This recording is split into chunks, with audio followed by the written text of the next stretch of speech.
வணக்கம் நண்பர்களே! இன்னைக்கு நம்ம சிறடி கேசில அதாவது முத்துவும், மீனாவும் வந்து வீட்டுக்கு வர்றாங்க பாஸ். வந்தா அண்ணாமலை சார் கேட்குறாப்புல, "என்னாச்சு வீடு ஏதாவது காப்பாத்த முடியுமா?" அப்படின்னு. "அதெல்லாம் ஒண்ணும் முடியாது.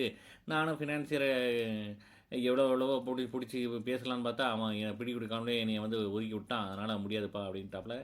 வக்கீலையும் பார்த்தேன், வக்கீலும் முடியாதுன்ட்டாங்க அப்படிங்கிறாப்புல. சரி வேற என்ன பண்ண? வீட்ட தான் காலி பண்ணணும்.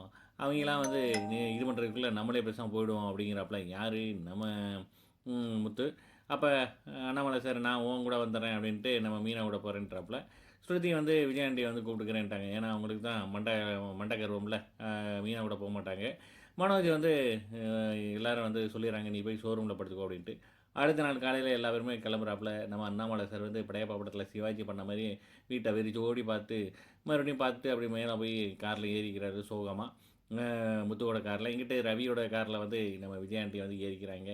என்ன பண்ண? வேற வழி இல்ல. கஷ்ட காலம் இப்படிதான் அப்படிங்கிற மாரி வந்து எல்லாருமே ஆளுக்கு ஒரு டைரக்ஷன்ல வந்து கிளம்பி போயிடுறாங்க. அதோட முடியுதுங்க. ப்ரொமோ காட்டுறாங்க. சிந்தாமணி வந்து வீட்ட பார்க்குறாங்க. அவமானப்பட்டுடலான்னு வந்தா, அங்க எல்லாருமே வீட்ட பூட்டிட்டு போயிட்டாங்க. வேற வழி இல்லாம சீல் வச்சுட்டு போறாங்க கவர்மெண்ட் ஆஃபீசர். அதோட முடியுதுங்க. பார்க்கலாம். ஒரு ஒரு எபிசோடையும் மிஸ் பண்ணாம பாருங்க. என்ஜாய் பண்ணுங்க. நன்றி. வணக்கம்.